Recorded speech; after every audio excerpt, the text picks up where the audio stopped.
You're in the tropics. Yes. It's hot, it's steamy, It can be. but it's not like that No. right now. You Well said. You picked a good time to come Yeah. because it is really going to be a comfortable weekend. We got the clouds with us now, and those clouds are going to stick around through most of the morning. We'll get some breaks. All right, Larry, thank you so much. And speaking of people traveling, a record number of people are traveling out of town this holiday weekend. For those of you sticking closer to home, like Stacey and I, you may have an even better time. Roz Barron is at City Center.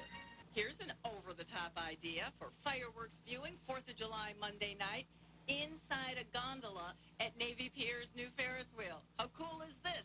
But you've got to plan ahead because if you don't time it just right, oh well, it's first come, first serve. If you're So Oscar winner Matthew McConaughey has a new title, the title Professor. So this once, I'm sure it will be jam-packed at that point. Absolutely. Up next, right now, an upstart legal practice is joining the fray in Lincolnshire, where officials there voted in favor of becoming the first right-to-work zone in the state. Here to talk more about this issue from the BGA is Carrie Liderson. Nice to have you here. Thank you. Why don't we just start off, give us the history of all of this, because Lincolnshire is stepping forward and saying, okay, we're going to tackle this from a village's point of view. Yeah, well, these right-to-work zones are really something, it's sort of this national movement that is meant to curb the power of unions. And so it's something that actually Governor Rauner, it's something that Governor Rauner advocated right from the start. And then Lincolnshire is the small suburb, but has some powerful Republican connections. And the mayor, who's really been an outspoken proponent of the right-to-work zone, her campaign chair when she ran for state rep was Leslie Munger, the comptroller appointed by Rauner. So it's definitely part, it's not just a random thing that Lincolnshire wanted to do this right-to-work zone. It's part of a much larger phenomenon. So what they did in Lincolnshire is they passed an ordinance, correct? And then what happened? Yeah, so they passed an ordinance instituting a right-to-work zone, and then they knew that this same story, which is the efforts of the governor and the Liberty Justice Center, this law firm that's affiliated with the Illinois Policy Institute, they're part of really this even larger national movement trying to curb the power of unions. So right-to-work is one way to do that. And then Fair Share is a lawsuit. It's the Liberty Justice Center is representing some public workers in a lawsuit challenging the Fair Share doctrine, and they actually hope that this case goes to the U.S. Supreme Court. It's really similar to the case that the Supreme Court deadlocked on earlier this year, and that would, if they are successful, it would really curb the power of public sector unions in Illinois and, maybe even nationally. Because basically what that boils down to is whether or not a union member should be forced or has to pay dues. And the particular employee in that case, where does that employee work? Yeah, so that's AFSCME. He works for the state in child services, and he actually doesn't have to pay dues, but he has to pay to a portion to the union to compensate them for representing him in his negotiations essentially with the state. So what Rauner has said with the Liberty Justice Center is saying what, this plaintiff is saying is that he shouldn't have to pay anything to AFSCME, this labor union, if he doesn't want to. Right. It also comes down to the legal issues and the legal aspect of all of this, which I find interesting because politically speaking, we see what's happening in our state. But really what's going to determine a lot of this is what the courts end up deciding and that legal battle, too. With these issues brewing in the courts, it really could be tied up, can it not, for months? That's true, definitely, for a really long time, and that's partly why this law firm is an important part of this whole story, because a place like Lincolnshire knows they don't have the money for that costly legal battle, so, someone's jumping in to help them do that. Right, and so the lawyers who are representing Lincolnshire are doing so pro bono. Exactly, right. Right, so that's how they're able to, quote-unquote, afford it, if you will, so not really have to pay anything, but see how this turns out legally. Right. And that's where Governor Rauner also had initially launched this Fair Share case, but he had to withdraw himself from the legal process, so they're sort of continuing the battle that he started. All right. Thank you so much. Once again, you can read more BGA articles at bettergov.org. We are posting a link on our website as well at ABC 1 Degrees as we start off this holiday weekend. I'm Diane Patthew in for Ben Bradley. I'm Stacey Baca. They're already setting up out there at North Avenue Beach, but so many of us have plans when it comes to the holiday weekend, and meteorologists claiming responsibility. And just moments ago, we learned an Emory University student from Miami was among those killed. He was visiting friends and family before the attack. Officials say at least 6 of the militants were also killed and 1 was captured. ABC's Chuck Sievertson has more. Destinations in the country this weekend. 4 Chicago police officers, along with 2 robbery suspects, are recovering after a deadly chase on the city's south side. Police say the suspects are expected to be okay. Chicago police hope surveillance video will help them find the hit-and-run driver who dragged a man down a Northwest Side Street. It happened last week. Podesta is live at North Avenue Beach with more on that story. Laura? Yes, there'll be extra patrols out here looking for illegal activity, possible fights. More on that in a minute. But first, I want to tell you about a bust, a raid that happened yesterday. CPD will be implementing its overtime initiative, getting more officers to work more hours. Reporting live from North Avenue Beach, Laura Podesta, ABC 7 Eyewitness News. Laura, thank you. June saw more than 70 murders in Chicago, and now the police superintendent is backing a new gun policy effort to try to stop the violence. A gun shop calls off plans for a controversial raffle to raise money for the victims of the Orlando nightclub massacres to run raffles. A tragic first in Chicago as a woman on a divvy bike is hit and killed by a truck. Surveillance video officials.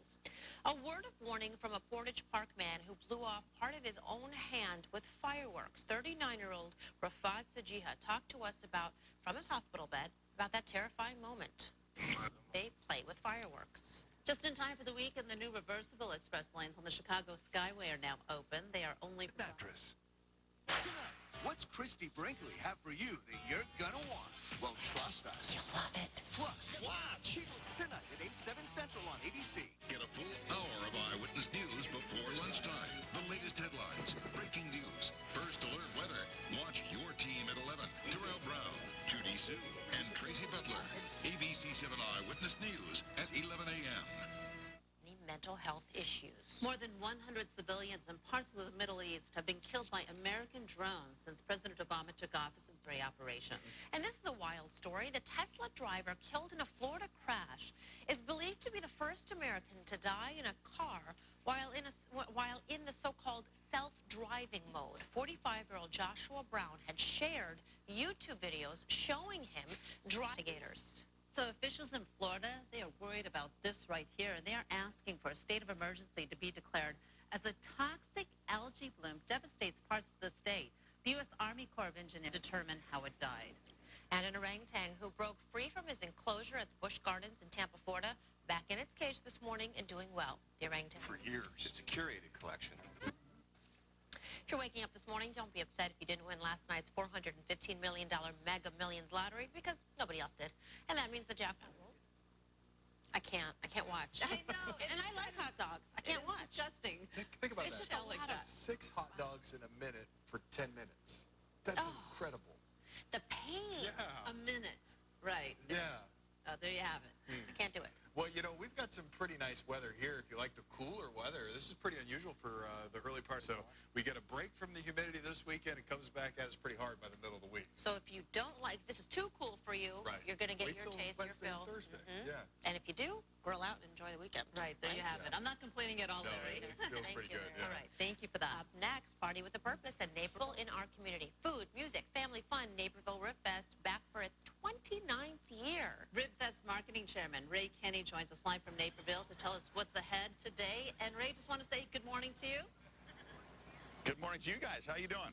Really well. Why don't you tell us about today's event? Specifically, I was looking at the Family Fun Time. So this is so family friendly. Yeah, there's a lot of family fun things to do. Contests throughout Naperville throughout the year to be able to enter to be a judge. And they take it very, very seriously. But you got to sit down at 10 o'clock in the morning and eat 12 different ribs and then try 12 different sauces. No problem, Ray. No problem. I'm ready no too. Problem. I'm ready. I haven't eaten anything all day today. I'm saving up for tomorrow. Hey, Ray, before we let you go, I do want to say we keep calling this an event with a purpose, right? Tell us what this is Yes. all for. Well, it's a party with a purpose. So all the money that raised, we're all volunteers. So I said, sure, I'll do it. It's because he's new again. Newish. They're like, New again, newish. right. So Larry's been here like 2 minutes. We've been here for leftovers at the I very will. least. I will. All right. We have to give him The a hard Exchange time. From here, we welcome you back, everybody. I'm Diane Pathy, in for Ben Bradley. I'm Stacey Bach. I'm looking at that picture thinking, so how many of you are about to head on over to your boat right now and just go sailing or hang out on the water? What a beautiful weekend. Police beefing up patrols to try and keep everybody safe. Eyewitness News reporter Laura Podesta is at one of the most popular spots this weekend, North Avenue Beach. Laura? Yes, and Diane, we've already seen police making their patrols here. We know that a total of 5 activity on beaches and on the streets this holiday weekend. And leading up to July 4th, they've been doing a lot of operations, raids, and busts. This is a picture, and CPD is implementing its overtime initiative so that there will be more officers spending more hours on patrol. Reporting live from North Avenue Beach, Laura Podesta, ABC7 Eyewitness News. Laura, thank you very much. And, of course, ABC7Chicago.com. A special prosecutor will investigate the Chicago police officers whose accounts of Laquan McDonald's shooting by Officer Jason Van Dyke differ from what's seen on the dash cam video. Judge Bill were at the scene that day. More growing concerns this morning about lead in Chicago public schools. Several more schools. Republican convention.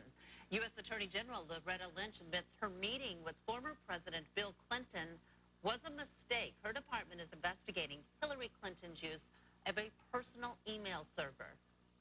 TV's elite Blue Angels returning to the skies for the first time since the death of one of their pilots. They're in Indiana and Florida. The Chicago man now faces charges with the hack attack that included 300 email accounts, some of them A-list celebrities in Hollywood. The charges against Edward Majarsik come just weeks after Celebgate hacker Ryan Collins pleaded guilty to breaking into the accounts of stars like Jennifer Lawrence, Kate Upton, and Kirsten Dunst. Majarsik signed a plea agreement in which he agrees to plead guilty to a felony unauthorized access to a protected computer to obtain information. The canine flu that sickened over 150 Chicago area dogs last year is making a comeback. You may soon get extra time to renew your Illinois license plates if you don't get a notification in the mail. That the memory chips of the cockpit voice recorder of the Egypt Air Flight 804 are intact. That means they should be able to access the recordings. The severe weather is threatening the start of a busy travel weekend. Roads are flooding in New Jersey. At least 100 homes are in danger of burning. The Wisconsin woman on the FBI's top 10 most wanted fugitives list is in North Carolina in jail this morning. 24 in Milwaukee in March. She's being held without bond. Well, the convicted killer who rose to fame in the podcast serial is getting another chance to win his freedom. A Baltimore judge about his case. A 12-year-old Texas girl will spend her holiday weekend in jail after taking her grandmother's car out for a high-speed joyride. On-star and fought in the Battle of the Bulge. Congratulations. And thank you for your service. Yes. All right, let's talk about the forecast. Well, you know, Wow. it's nice. I love it, Larry. I'm not going to the fact that we can turn off the air conditioning, the fact that we can open up the windows. I know it's not as hot as people would expect, Yeah. but it feels nice. In early July, this feels pretty good. You know, it could certainly be hotter, Yeah. but we've got the temperatures in the 70s today, Thursday. But there's the heat and humidity coming Yes. in for the middle of the week. A couple people on Facebook said that they do like the heat They and do. humidity. Yeah. Okay. They're out there. It's all good. It's a Yeah. good week for everybody, That's right. right? A little bit of everything. Right, Yeah. okay. This is a weird story I'm about to read. Have you ever wondered what would happen if you filled a swimming pool with him tomorrow? Finally, while many folks will celebrate the 4th of July with friends, family, and fireworks, the California man is looking for a more creative and sticky holiday experience. This is so crazy. He has filled his swimming pool. Never thought that. That's what I'm thinking. That's exactly what happened. Imagine how sticky you'd be, too. Yeah, I don't know. The whole thing. It is kind of gross.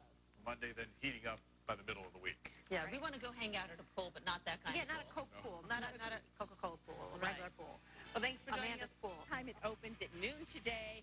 You won't need a jacket or a sweater. It should be beautiful out here at Knox Park. We're talking ribs. We're going to be talking ribs for the next